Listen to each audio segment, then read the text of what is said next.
Travelers have been navigating the waters of the mighty Ohio River for centuries. Today, however, the challenge many travelers face is simply getting across the river. The Ohio River Bridges Project addresses the transportation needs of the region. Its purpose is to enhance safety, reduce traffic congestion, and improve transportation connections throughout our growing metropolitan area. Simply put, it will improve the flow of traffic across the Ohio River, better connecting Louisville Metro with Jeffersonville, Clarksville, and Utica, Indiana. It will reduce crashes, decrease travel time, and create a network of roads and bridges needed to grow jobs and stimulate economic development. Louisville's three major Ohio River bridges range from nearly 50 to more than 80 years old. The oldest and least traveled is the Clark Memorial, or the 2nd Street Bridge. It began operating in 1929 with a 35-cent toll.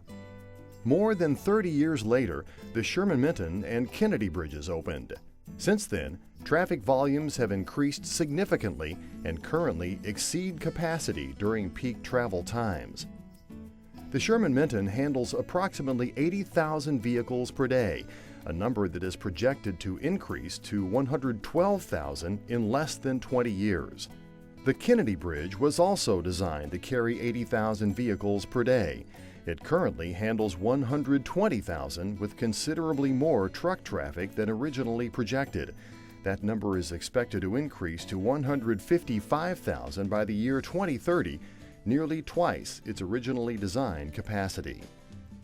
The Kennedy Interchange, known locally as Spaghetti Junction, is a tangle of Interstates 64, 65, and 71 that converge in downtown Louisville.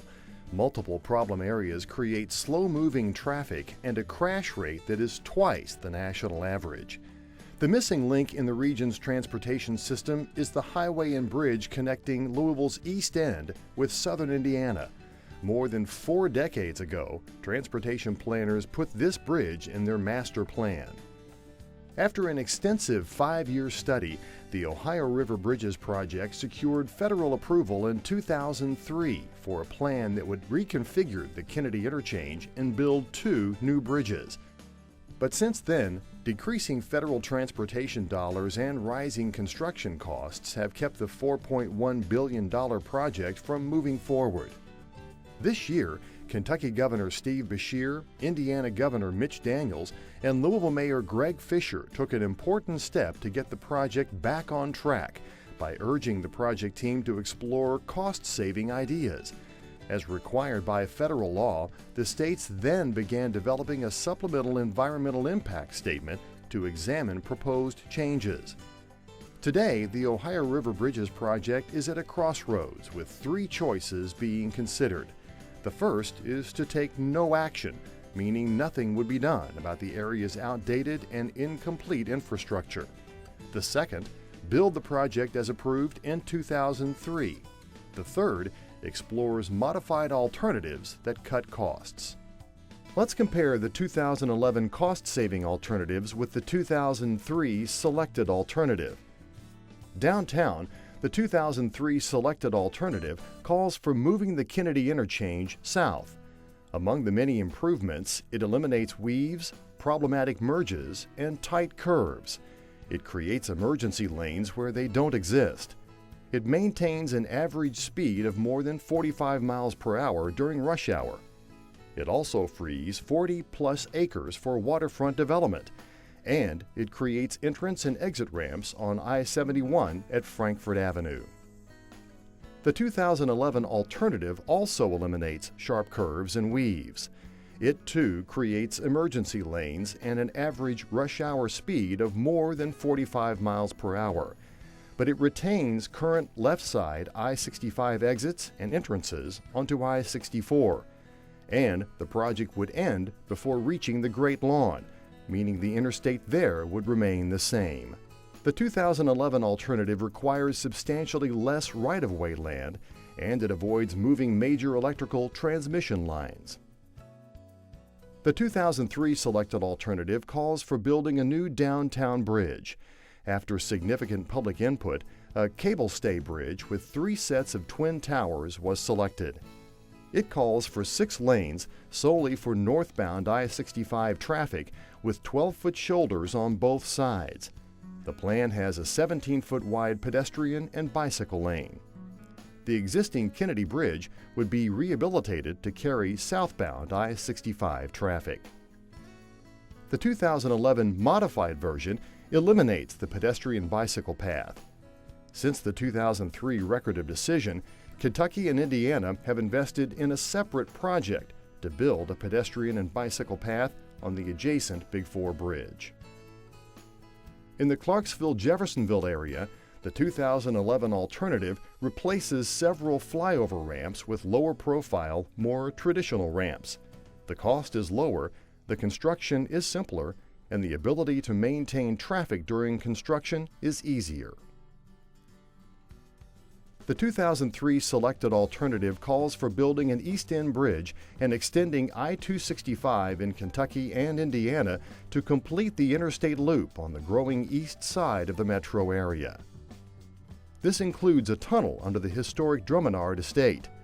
Heading north, motorists would enter the tunnel just before reaching US 42 and exit 2,000 feet later, nearly a half mile. On the Indiana side, plans call for building a new 4-mile highway, which includes creating an innovative diverging diamond interchange at 265 and 62. This is a proven, safer design because it has fewer stops and merges. It also cut more than $50 million from the original design. The two highways will be connected with the East End Bridge. It is a cable-stay bridge with 2 center towers, a design selected after soliciting citizen input. This bridge has a sailboat appearance with cables that connect to the center median, giving motorists and pedestrians unobstructed views of the rural landscape. The 2011 modified alternative maintains all the design features on the East End Bridge. It simply reduces the lanes from 6 to 4. For the bridge, this means reducing the width of medians and shoulders by 23 feet. It will still be wide enough to accommodate 6 lanes in the future by restriping the bridge deck and reducing the width of shoulders. This means less concrete, structural steel, and cable supports, creating significant cost savings. The width of the Drummondard Tunnel would be reduced from 54 feet in each direction to 40 feet. This will still accommodate 6 lanes in the future, but with narrower shoulders on both sides. In summary, here's the financial difference between the two plans. The total cost for the 2003 selected alternative is $4.1 billion. The 2011 modified alternative is approximately $2.9 billion, a savings of 30%. Because of decreasing federal funding and rising construction costs, Indiana and Kentucky do not have enough money to cover the costs of either alternative. The Louisville and Southern Indiana Bridges Authority was created to explore supplemental financing options.